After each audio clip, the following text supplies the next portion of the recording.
Hi வணக்கம், welcome to zoology tax. ரொம்ப நாளைக்கு அப்புறம் உங்கள் எல்லாத்தையும் மீட் பண்ணுறது ரொம்ப சந்தோஷமாக இருந்தாலும் கொஞ்சம் கில்ட்டியாக இருக்குது. நிறைய பேர் ரெக்வஸ்ட் பண்ணியிருந்தீங்க அடுத்தடுத்த சாப்டர்ஸ் வீடியோ போட சொல்லி. நிறைய காரணங்களால் என்னால் போட முடியல. ஸோ இன்னையிலேருந்து அதை கண்டினியூ பண்ணலான்னு.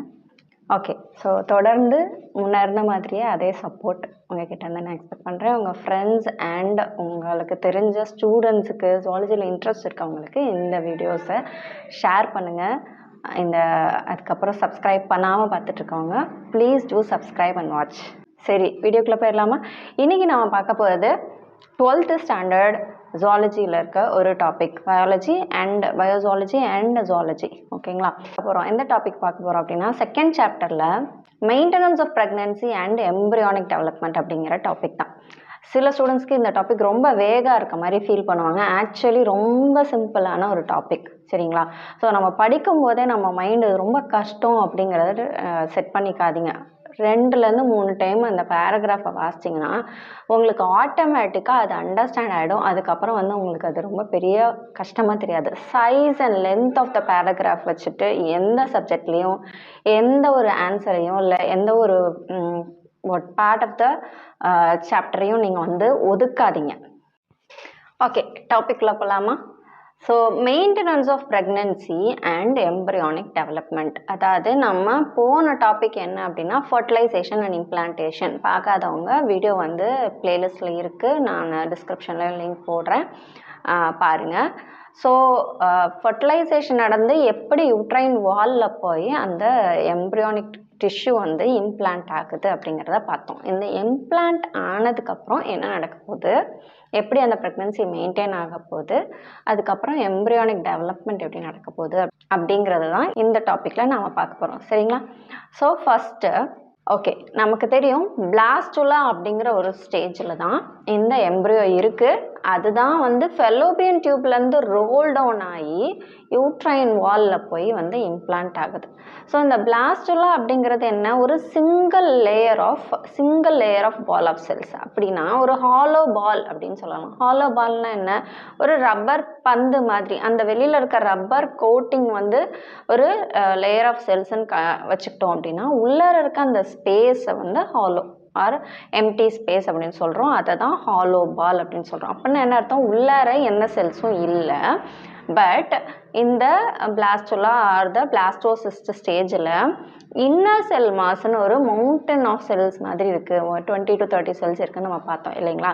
ஸோ இம்மீடியட்லி ஆஃப்டர் இம்ப்ளான்டேஷன் இந்த inner cell mass or inner mass of cells இருக்கு இல்லைங்களா, இந்த பிளாஸ்டுலாவில் இருக்கக்கூடிய உள்பகுதியில் இருக்கக்கூடிய அந்த செல்ஸ் என்ன ஆகுதுன்னா இம்மீடியட்டாக டிஃப்ரென்ஷியேட் ஆகுது. டிஃப்ரென்சியேஷன் அப்படின்னா தன்னோட அந்த இயல்பான இதிலிருந்து அடுத்த லெவலுக்கு அது இவால்வ் ஆகுது அப்படின்னு சொல்லலாம். அடுத்த நிலைக்கு அது இவால்வ் ஆகுது. ஸோ அப்படி இவால்வ் ஆகுறது என்னென்ன டைப்ஸ் ஆஃப் செல்ஸாக இவால்வ் ஆகுது.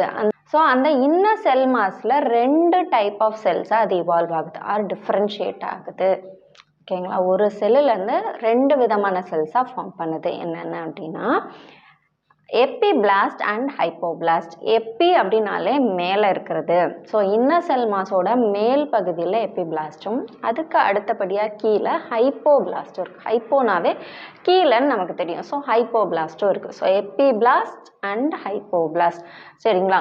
ஸோ இந்த செல்ஸ் என்னவா ஆக போகுது அப்படின்னா, ஸோ நம்மளோட எய்ம் என்ன அப்படின்னா பிளாஸ்டுலாங்கிறது சிங்கிள் லேயர் ஆஃப் செல்ஸ். அது ட்ரிப்பிள் லேயராக கன்வெர்ட் ஆகணும். 3 ஜெர்ம் லேயர்ஸான எக்டோடோம், எண்டோடோம் அண்ட் மீசோடோம் உள்ள ஒரு பால் ஆஃப் செல்ஸாக மாறணும். அப்போ தான் அந்த பர்டிகுலர் எம்ப்ரியோலேருந்து அந்த வளரப்போகிற ஃபீட்டஸோட எல்லா ரெக்வயர்டு ஆர்கன்ஸும் ஃபார்ம் ஆகும். சரிங்களா? ஸோ அப்போ இப்போ சிங்கிள் லேயராக இருக்கிறது 3 லேயராக கன்வெர்ட் ஆகணும். ஸோ அந்த ப்ராசஸில் தான் இது இருக்குது. ஸோ எப்பிபிளாஸ்ட் எக்டோடோமாவும் ஹைப்போபிளாஸ்ட் எண்டோடோமாவும் டெவலப் ஆகுது. ஸோ அதில் இருக்க செல்ஸ் எல்லாம் மல்டிப்ளை ஆகி இது எக்டோடோம், எப்பிபிளாஸ்ட் எக்டோடோமாவும் ஹைப்போபிளாஸ்ட் எண்டோடோம் செல்ஸாகவும் ஃபார்ம் பண்ணுது. இதில் விட்டு போன சில செல்ஸ் இருக்கும் இல்லைங்களா, சில ரிமைனிங் செல்ஸ் இருக்குது. அந்த செல்ஸ் எல்லாம் தான் மீசோடோம் அப்படிங்கிற நடுப்பகுதியாக ஃபார்ம் பண்ணுது. So ectoderm, mesoderm, endoderm. இது மூணையும் தான் நம்ம ஜெர்ம் லேயர் அப்படின்னு சொல்கிறோம். இதுதான் ஒரு எம்ப்ரியோட அடிப்படை. இதில் இருந்து தான் மற்ற எந்த ஆர்கனாக இருந்தாலும் ஃபார்ம் ஆக போகுது. இந்த எக்டோடம், எண்டோடம், மீசோடம்ல இருந்து தான். சரிங்களா? ஸோ இப்போ இந்த 3 லேயர்ட் பால் ஆஃப் செல்ஸாக ஃபார்ம் ஆகுது இல்லைங்களா, மாறுது இல்லைங்களா? ஸோ அந்த ப்ராசஸை வந்து கேஸ்ட்ருலேஷன் அப்படின்னு சொல்கிறாங்க. கேஸ்ட்ருலேஷன். ஸோ இந்த கேஸ்ட்ருலேஷனோட முடிவில் எக்டோடம், மீசோடம், எண்டோடம் கொண்ட 3 லேயர்டு பால் ஆஃப் செல்ஸ் ஆன கேஸ்ட்ருலா அப்படிங்கிற ஸ்ட்ரக்சர் ஃபார்ம் ஆகுது. இந்த கேஸ்ட்ருலா தான் அடுத்தது ஃபர்தராக மற்ற ஆர்கன்ஸாக டெவலப் ஆகுது. ஸோ இந்த ஆர்கன் ஃபார்மேஷனை நம்ம என்னன்னு சொல்கிறோம்? ஆர்கனோஜெனசிஸ். ஜெனசிஸ்னா ஃபார்மேஷன், ஸ்பெர்மட்டோஜெனசிஸ், oogenesis. அந்த மாதிரி ஆர்கனோஜெனசிஸ்னா ஆர்கன் ஃபார்மேஷன், ஆர்கன்ஸ் வந்து ஃபார்ம் ஆக போகுது. சரிங்களா? ஸோ இந்த எக்டோடோம்லேருந்து என்னென்ன ஆர்கன்ஸ் ஃபார்ம் ஆக போகுது, எண்டோடோமில் என்ன ஆர்கன் ஃபார்ம் ஆக போகுது, அப்புறம் மீசோடோமில் என்ன ஃபார்ம் ஆக போகுது அப்படின்னு 1 by 1 பார்க்கலாம். சரிங்களா? ஸோ ஃபஸ்ட்டாக எக்டோடம். எக்டோடோம்லேருந்து central nervous system, peripheral nervous system, epidermal derivatives, அதுக்கப்புறம் mammary glands. So central nervous சிஸ்டம்னா என்ன நமக்கு தெரியும், பிரெயின், ஸ்பைனல் கார்டு, அதெல்லாம் வந்து central nervous system. Peripheral nervous சிஸ்டம்னா என்ன, நர்வ்ஸ் அண்ட் கேங்லியா. சரிங்களா? ஸோ இதெல்லாம் வந்து பெரிஃபெரல் நர்வஸ் சிஸ்டம். ஸோ இது அதுக்கப்புறம் எபிடர்மல் டெரிவேட்டிவ்ஸ் அப்படிங்கிறாங்க. எபிடர்மல் டெரிவேட்டிவ்ஸ்னால் என்ன, நம்ம மேல் தோல் இருக்கு இல்லைங்களா, skin and its derivatives. Skin and டெரிவேட்டிவ்ஸ்னால் என்னென்ன, ஸ்கின்லேருந்து வரக்கூடிய ஹேரு, அதுக்கப்புறம் வந்து நெயில்ஸ். ஸோ இதெல்லாம் வந்து எபிடர்மல் டெரிவேட்டிவ்ஸில் வரும். அதுக்கப்புறம் மேமரி கிளாண்ட். மேமரி கிளாண்டும் வந்து எக்டோடம் அப்படிங்கிற ஃபஸ்ட்டு ஜெர்ம் லேயர்லேருந்து ஃபார்ம் ஆகுது. சரிங்களா? இதெல்லாம் தான் எக்டோடம்லேருந்து ஃபார்ம் ஆகுது. ஸோ நெக்ஸ்ட்டு நடுவில் இருக்கிற லேயருக்கு பேர் என்னது, மீசோடம். மீசோடம்லேருந்து என்னென்ன ஃபார்ம் ஆகுது அப்படின்னா கனெக்டிவ் டிஷ்யூஸ் எல்லாம் ஃபார்ம் ஆகுது. மோஸ்ட்லி கனெக்டிவ் டிஷ்யூஸ்னால் நம்ம என்ன சொல்லுவோம், போன்ஸ், கார்டிலேஜ், இதெல்லாம் வந்து connective tissues. So connective tissues form ஆகுது, மசில்ஸ் ஃபார்ம் ஆகுது. அதுக்கப்புறம் வந்து யூரினோஜெனிட்டல் ஆர்கன்ஸ். அதாவது யூரினோஜெனிட்டல் ஆர்கன்ஸ்னால் என்ன, யூரினோ அப்படின்னா வந்து எக்ஸ்கிரீட்டரி ஸ்ட்ரக்சர்ஸ். சரிங்களா? கிட்னி, அதுக்கப்புறம் kidney, ureter, urinary bladder, urethra. So இதெல்லாம் வந்து எக்ஸ்கிரீட்டரி சிஸ்டமோட parts. Urino part. Genital parts அப்படின்னா ரீப்ரொடக்டிவ் ஸ்ட்ரக்சர்ஸ். மேலுக்கான ரீப்ரொடக்டிவ் ஸ்ட்ரக்சர்ஸ் என்னென்னவோ ஃபீமேலுக்கான ரீப்ரொடக்டிவ் ஸ்ட்ரக்சர்ஸ். இது எல்லாமே வந்து மீசோடம் அப்படிங்கிற மிடில் ஜெர்ம் லேயர்லேருந்து ஃபார்ம் ஆகுது. சரிங்களா? So next endoderm, innermost germ layer. சரிங்களா? ஸோ எண்டோடர்ம்லேருந்து என்னென்ன ஸ்ட்ரக்சர்ஸ் ஃபார்ம் ஆகுதுன்னா gastrointestinal tract. Gastrointestinal ட்ராக்ட்னா என்ன, நம்மளோட கட் இல்லைங்களா? ஸோ அதில் இருக்கக்கூடிய எபித்தீலியல் லைனிங், அதுக்கப்புறம் ரெஸ்பிரேட்டரி ட்ராக்ட். ஸோ அந்த ரெண்டோட எபித்தீலியம் வந்து எண்டோடர்ம்லேருந்து ஃபார்ம் ஆகுது. அதுக்கப்புறம் லிவர், தைராய்டு, பாராதைராய்டு, லங்ஸ், இந்த மாதிரியான ஆர்கன்ஸ் எல்லாம் வந்து எண்டோடர்ம்லேருந்து ஃபார்ம் ஆகுது. சில வைட்டல் ஆர்கன்ஸ் எல்லாம் வந்து எண்டோடர்ம்லேருந்து ஃபார்ம் ஆகுது. So that is about the germ layers and it's concerned organs. நான் ஏன் மற்ற ஸ்ட்ரக்சர்ஸ் எல்லாம் சொல்லலை அப்படின்னா, உங்களுக்கு பப்ளிக் எக்ஸாம் பாயிண்ட் ஆஃப் வியூவில் புக்கில் இருக்கிறத தாண்டி எதுவும் எக்ஸ்ட்ரா வராது சமச்சீர் பொறுத்த வரைக்கும். அதனால் புக்கில் என்ன இன்ஃபர்மேஷன்ஸ் இருக்கோ அதை மட்டும் நீங்கள் வந்து தெரிஞ்சுக்கிட்டிங்கன்னா உங்களுக்கு மார்க்கை செக்யூர் பண்ணுற பாயிண்ட் ஆஃப் வியூவில் அது ஹெல்ப்ஃபுல்லாக இருக்கும். ஸோ இப்போ நம்ம வந்து இன்னும் வந்து நிறைய எக்ஸ்ட்ரா வந்து ஆர்கன்ஸ் இன்னும் டீட்டெயிலாக சொல்லலாம். இப்போ எக்டோடம்லேருந்து என்னென்ன ஃபார்ம் ஆகும், எண்டோடம், மீசோடம்னு. பட் அப்படி போய் நம்ம காம்ப்ளிகேட்டடாக போய் இப்போ கன்ஃபியூஸ் பண்ணிக்க தேவையில்லை. சரிங்களா? So that is about the 3 germ layers. சரிங்களா? ஓகே, இப்போ ப்ரெக்னன்சி ஆர் ஜெஸ்டேஷன் பீரியட் அப்படின்னு சொல்கிறோம். ஜெஸ்டேஷன் பீரியட் ஹியூமனில் எவ்வளோ நாள் அப்படின்னா 280 days. சரிங்களா? 280 days ஆர் 40 weeks. சரிங்களா? ஸோ இது வந்து 1 வேர்டில் கேட்கறதுக்கு சான்சஸ் இருக்குது. So what is the gestation period of human அப்படின்னு கேட்டிங்கன்னா 280 days ஆர் 40 weeks. இது ரெண்டில் எந்த ஆப்ஷன் வந்து உங்களுக்கு கொடுத்துருக்காங்களோ அந்த ஆப்ஷன் நீங்கள் சூஸ் பண்ணுங்கள். அதுக்கப்புறம் அந்த 280 days ஆர் 40 weeks அந்த காலகட்டத்தை 3 ட்ரைமெஸ்டராக பிரிக்கிறாங்க.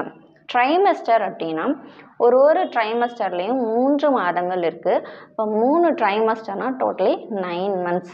இனிமேல் எந்த அம்மாவாவது 10 மாதம் சுமந்து பெற்ற அப்படின்னா நீங்கள் சொல்லுங்கள், ஆமாம்மா இது 10 மாதம் கிடையாது, 9 மாதம் தான், 3 ட்ரைமெஸ்டர் தான். ஒரு ட்ரைமெஸ்டரில் 3 months, 3 ட்ரைமெஸ்டருக்கு டோட்டலாக 9 months தான் வந்து ப்ரெக்னன்சி பீரியட். ஸோ அந்த ஒரு ட்ரைமஸ்டர்லையும் என்னென்ன சேஞ்சஸ் வந்து அந்த எம்ப்ரியோவில் நடக்குது, எப்படி அந்த 3 லேயர்டு பால் ஆஃப் செல்ஸாக இருக்கிறது ஒரு ஃபீட்டஸாக கன்வெர்ட் ஆகுது அப்படிங்கிறது தான் இந்த இதில் பார்க்க போகிறோம், இந்த பார்ட்டில் பார்க்க போகிறோம். சரிங்களா? ஸோ ஃபஸ்ட்டு ட்ரைமஸ்டரான முதல் 3 மாத கால ப்ரெக்னன்சியில் என்ன நடக்குது அப்படின்னா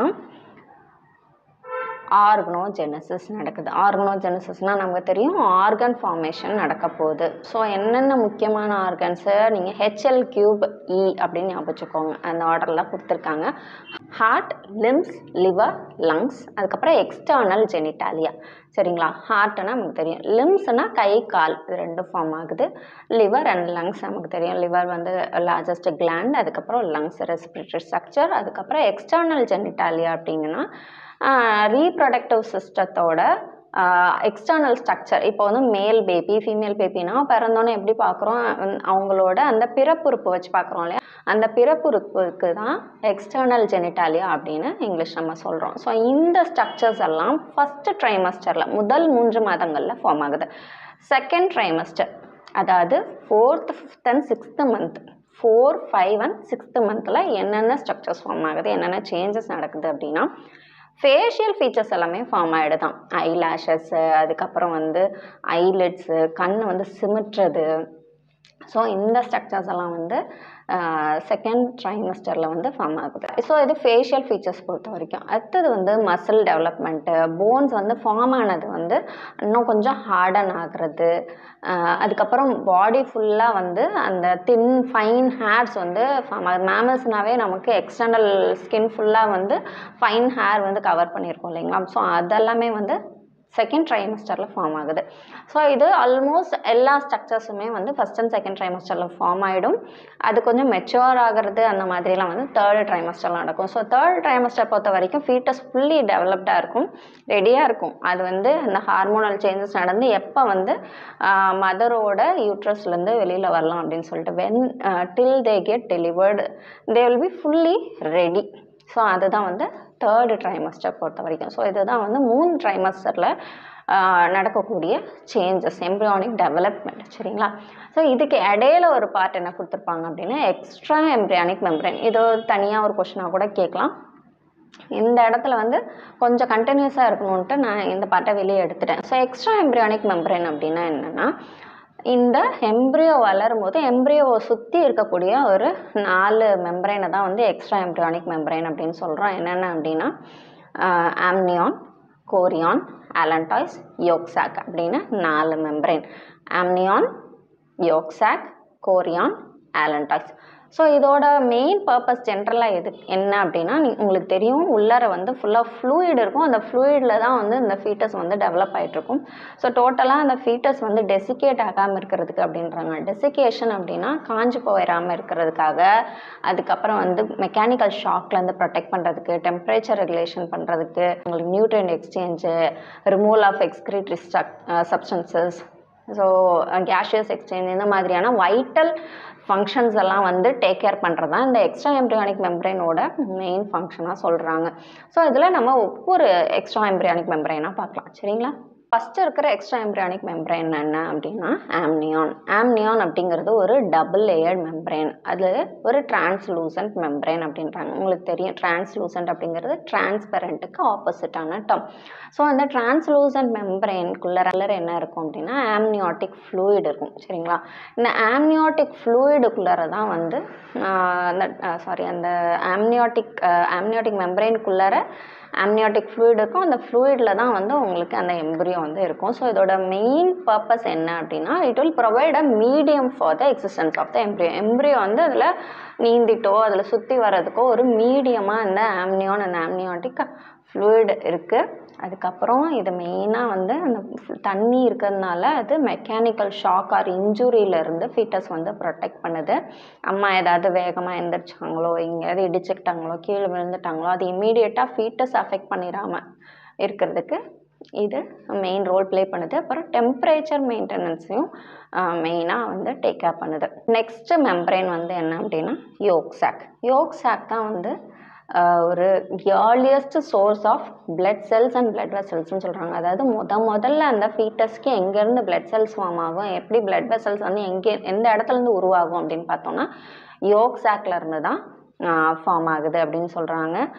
அதுக்கப்புறம் இதுதான் வந்து ஆரம்ப காலத்தில் அந்த எம்ப்ரியோவுக்கு ஒரு டைஜஸ்டிவ் ட்ராக்ட் மாதிரி ஒரு கட்டு மாதிரி ஆக்ட் பண்ணுது. ஸோ இதான் வந்து primitive or primary part of the கட்டாக வந்து யோக் சாக் இருக்குது. ஸோ யோக் சாக்கு ஸோ அது கட்டாக ஆக்ட் பண்ணுது, earliest source of blood cells and blood vessels. சரிங்களா? நெக்ஸ்ட்டு வந்து ஆலன்டாய்ஸ். ஸோ அந்த ஆலன்டாய்ஸ் வந்து எங்கேருந்து ஃபார்ம் ஆகுது அப்படின்னா இந்த யோக் சாக்கோட காடல் பார்ட், அதாவது எண்டில் இருந்து ஒரு அவுட் பேக்கெட் ஒரு பல்ஜிங் மாதிரி ஃபார்ம் ஆகிற ஸ்ட்ரக்சர் தான் இந்த ஆலன்டாய்ஸ். இந்த ஆலன்டாய்ஸ் தான் அந்த வளரப்போகிற அந்த ஃபீட்டஸோட அம்பிளிக்கல் கார்டாக வந்து ஆக்ட் பண்ண போகுது. அதோட பேஸே இந்த ஆலன்டாய்ஸ். அம்பிளிக்கல் கார்ட்னால் நமக்கு தெரியும் தொப்புள் கொடி. அந்த தொப்புள் கொடி ஃபார்ம் ஆகிற இடமே இந்த ஆலன்டாய்ஸ் தான் அப்படின்னு சொல்கிறாங்க. ஸோ அந்த தொப்புள் கொடி வந்து ரொம்ப முக்கியமான ரோல் ப்ளே பண்ண போகுது. இதுதான் வந்து ஃபீட்டஸையும் அதை எம்ப்ரியோவையும் அந்த பிளாசண்டா அப்படின்னு சொல்லக்கூடிய அந்த ஸ்ட்ரக்சரையும் கனெக்ட் பண்ணக்கூடிய ஒரு பாலமாக வந்து ஆக்ட் பண்ணுது. ஸோ அந்த வகையில் வந்து இந்த ஆலன்டாய்ஸ் வந்து ஒரு முக்கியமான ஒரு எக்ஸ்ட்ரா எம்ப்ரியானிக் மெம்பரைன். அது மட்டும் இல்லாமல் இந்த ஸ்ட்ரக்சர்லேருந்து தான் அந்த வளரப்போகிற அந்த ஃபீட்டஸோட யூரினரி ஸ்ட்ரக்சர்ஸும் வந்து ஃபார்ம் ஆகுது, யூரினரி பிளாடர் வந்து ஃபார்ம் ஆகுது அப்படின்னு சொல்கிறாங்க. அதுதான் வந்து ஆலன்டாய்ஸ் பொறுத்த வரைக்கும். அடுத்தது chorion. Chorion again very very important extra embryonic membrane. இந்த ஆம்னியானும் கோரியானும் ரொம்ப முக்கியமான எக்ஸ்ட்ரா எம்ப்ரியானிக் மெம்பரைன். மற்ற ரெண்டு மெம்பரைனும் முக்கியம் தான், பட் இது வந்து அந்த ப்ரீநேட்டல் டயக்னோசிஸில் வந்து இன்வால்வ் ஆகக்கூடிய 2 எக்ஸ்ட்ரா எம்ப்ரியானிக் மெம்பரைன். அதை நெக்ஸ்ட் சாப்டரில் நீங்கள் பார்ப்பீங்க. ஸோ இந்த கோரியான்னா மற்ற 3 மெம்பரைனையும் அதுக்குள்ளார அந்த ஃபீட்டஸையும் வந்து என்க்ளோஸ் பண்ண போகுது. So it is going to protect all other membranes along with the foetus within it. So that is about the chorion. இந்த கோரியானில் இருந்தால் கோரியானிக் வில்லை அப்படிங்கிற ஒரு ஸ்ட்ரக்சர் வந்து ஃபார்ம் ஆகும். இந்த கோரியானிக் வில்லை வந்து எஸ்பெஷலி எங்கேருந்து ஃபார்ம் ஆகுது அப்படின்னா நம்ம அந்த பிளாஸ்டோசிஸ்ட் ஸ்டேஜை ஞாபகப்படுத்திக்கோங்க. அந்த பிளாஸ்டோசிஸ்ட் ஸ்டேஜில் ஒரு லேயர் ஆஃப் செல்ஸ் இருக்கும், ட்ரோஃபோபிளாஸ்ட் செல்ஸ். ஞாபகம் இருக்குங்களா? ட்ரோஃபோபிளாஸ்ட் செல்ஸ். அந்த ட்ரோஃபோபிளாஸ்ட்லேருந்து தான் ஒரு வில்லை மாதிரி ஸ்ட்ரக்சர். வில்லை நம்ம வந்து 11th படிச்சிருப்போம் இல்லைங்களா? So finger like projection, minute finger like projections, அந்த மாதிரி ஃபிங்கர் லைக் ப்ரொஜெக்ஷன்ஸ் வந்து அந்த செல்ஸோட வெளிப்பகுதியிலேருந்து இப்படி ப்ரொஜெக்ட் ஆகுது. ஸோ அதை வந்து கோரியானிக் வில்லை அப்படின்னு சொல்கிறாங்க. ஸோ இந்த கோரியானிக் வில்லை வந்து என்னத்தை கேரி பண்ணும் அப்படின்னா ஃபீட்டல் பிளட்டை வந்து கேரி பண்ணும். அதாவது நமக்கு அந்த கேஷியஸ் எக்ஸ்சேஞ்சுக்கு இது இம்பார்ட்டன்ட் ரோல் ப்ளே பண்ணுது. இந்த கோரியானிக் வில்லை வந்து யூட்ரைன் டிஷ்யூவோட சேர்ந்து தான் பிளாசண்டா அப்படிங்கிற ஸ்ட்ரக்சரே ஃபார்ம் பண்ணுது. பிளாசண்டா அப்படிங்கிறது நமக்கு நல்லா தெரியும், மதருக்கும் ஃபீட்டஸுக்குமான ஒரு கனெக்டிங் லிங்க். ஸோ அந்த பிளாசண்டாவை க்ராஸ் பண்ணி தான் மதரோட பாடியில் இருந்து நியூட்ரியன்ஸ், அதுக்கப்புறம் தேவையான சப்ஸ்டன்சஸ் எல்லாமே, ஆக்சிஜன் எல்லாம் ஃபீட்டஸை போய் ரீச் பண்ண முடியும். அதே போல் ஃபீட்டஸில் இருக்கக்கூடிய எக்ஸ்கிரீட்டரி வேஸ்ட், அதுக்கப்புறம் வந்து கேஷியஸ் எக்ஸ்சேஞ்ச் எல்லாமே வந்து ஃபீட்டஸ்லேருந்து மதருக்கு வந்து ட்ரான்ஸ்ஃபர் ஆகும். ஸோ அந்த விதத்தில் பிளாசண்டா ஒரு இம்பார்ட்டண்டான ஸ்ட்ரக்சர். ஸோ அந்த பிளாசண்டாங்கிறது என்ன? கோரியானிக் வில்லை ப்ளஸ் யூட்ரைன் டிஷ்யூ, இது ரெண்டும் சேர்ந்து தான் பிளாசண்டா ஃபார்ம் பண்ணுது. சரிங்களா? ஸோ இதுதான் வந்து எக்ஸ்ட்ரா எம்ப்ரியானிக் மெம்பரைன் பொறுத்த வரைக்கும். ஸோ எக்ஸ்ட்ரா எம்ப்ரியானிக் மெம்பரைனில் ரொம்ப முக்கியமான நம்ம என்ன பார்க்கணும் அப்படின்னா, அது முடிஞ்சோடனே பிளாசண்டான்ற ஸ்ட்ரக்சர் பார்த்தோம் இல்லைங்களா? இந்த பிளாசண்டா வந்து it is going to act as a temporary endocrine gland அப்படின்னு சொல்கிறாங்க. டெம்ப்ரரி எண்டோக்ரைன் ஆர்கன், இதெல்லாம் வந்து நல்லா வந்து ஞாபகம் வச்சுக்கணும். டெம்ப்ரரி எண்டோக்ரைன் ஆர்கன்னு சொல்லியிருக்காங்க. இது அப்படியே நம்ம இன்னொரு பார்ட்டோட நம்ம வந்து ரிலேட் பண்ணி படிக்கலாம். என்னென்னா மென்ஸ்ட்ரல் சைக்கிள் படிக்கும்போது லியூட்டியல் ஆர் செக்ரேட்டரி ஃபேஸில் கார்பஸ் லூட்டியம்க்கு வந்து இன்னொரு நேம் இது கொடுத்துருப்பாங்க, transitory endocrine gland. Transitory endocrine கிளாண்ட்னாலும் டெம்ப்ரரி எண்டோக்ரைன் ஆர்கன்னாலும் ரெண்டுமே ஒரே மீனிங் தான். இது ஷார்ட் லிவ்டு, ஒரு பர்டிகுலர் காலகட்டத்தில் மட்டும் இந்த ஸ்ட்ரக்சர் இருக்கும், தேவையான அளவில் ஹார்மோன்ஸை செக்ரேட் பண்ணும், ரிலீஸ் பண்ணும். அதுக்கப்புறம் அந்த பீரியட் ஒரு அந்த ஃபேஸ் முடித்தோன்னே அது வந்து மறைஞ்சிரும். ஓகேங்களா? ஸோ அதுதான் இதுக்கான மீனிங். ஸோ இங்கே டெம்ப்ரரி எண்டோக்ரைன் ஆர்கனாக பிளாசண்டா ஆக்ட் பண்ணது only during the time of pregnancy. இந்த ஃபீட்டஸ் ஃபார்ம் ஆனால் மட்டும்தான் இந்த பிளாசண்டா ஃபார்ம் ஆகும். பிளாசண்டா வந்து சில ஹார்மோன்ஸை செக்ரேட் பண்ண போகுது. என்னென்ன ஹார்மோன்ஸை செக்ரேட் பண்ண போகுது, இதுதான் முக்கியமான HCG அப்படிங்கிற ஒரு hormone. Human chorionic gonadotropin, human somatomammotropin or human placental lactogen, இது கூட இன்னொரு நேம். அப்புறம் எஸ்ட்ரோஜன், ப்ரொஜெஸ்ட்ரான். ஸோ இந்த மாதிரியான ஹார்மோன்ஸ் எல்லாம் ப்ரெக்னன்சி டைமில் ரொம்ப அதிக அளவில் செவரல் ஃபோல்ஸாக வந்து அதிகமாகுது அப்படின்னு சொல்கிறாங்க. இது எல்லாம் அதிகமாக இருந்தால் தான் ப்ரெக்னன்சி நார்மலாக மெயின்டைன் ஆகும். ஸோ இதில் லேட்டர் பார்ட் ஆஃப் ப்ரெக்னன்சியில் வந்து ரிலாக்ஸன் அப்படிங்கிற ஹார்மோன் கூட வந்து ப்ரொடியூஸ் ஆகும். இந்த ரிலாக்ஸன் வந்து இதோட மெயின் வேலையே வந்து பெல்விக் பார்ட்டில் இருக்கக்கூடிய லிகமெண்ட்ஸை வந்து லூசன் பண்ணி தரும், விலக்கி தரும். So that will be easier for the delivery. ஓகேங்களா? பார்ச்சுரேஷனுக்கு ரொம்ப ரொம்ப ஹெல்ப்ஃபுல்லாக இருக்கும். பார்ச்சுரேஷன் என்ன? Child birth. So parturition and lactation next வீடியோவில் பார்க்கலாம். ஸோ இது வரைக்கும் பார்த்த பார்ட்டில் ஏதாவது டவுட் இருந்துச்சுன்னா கமெண்ட் செக்ஷனில் கமெண்ட் பண்ணுங்கள். அடுத்தடுத்த வீடியோஸை நான் திரும்பவும் சீக்கிரமாக போட ட்ரை பண்ணுறேன். ஏன்னா சில பர்சனல் ஒர்க்ஸ்னால I couldn't update it as early as possible. So முடிஞ்ச வரைக்கும் நான் ஃபாஸ்ட்டாக அப்டேட் பண்ணுறேன். அடுத்தது இது வரைக்கும் சப்ஸ்கிரைப் பண்ணாமல் பார்க்குறவங்க சப்ஸ்கிரைப் பண்ணுங்கள். Do support and watch, share Zoology Talks channel among your friends and family members. Thank you for watching Zoology Talks.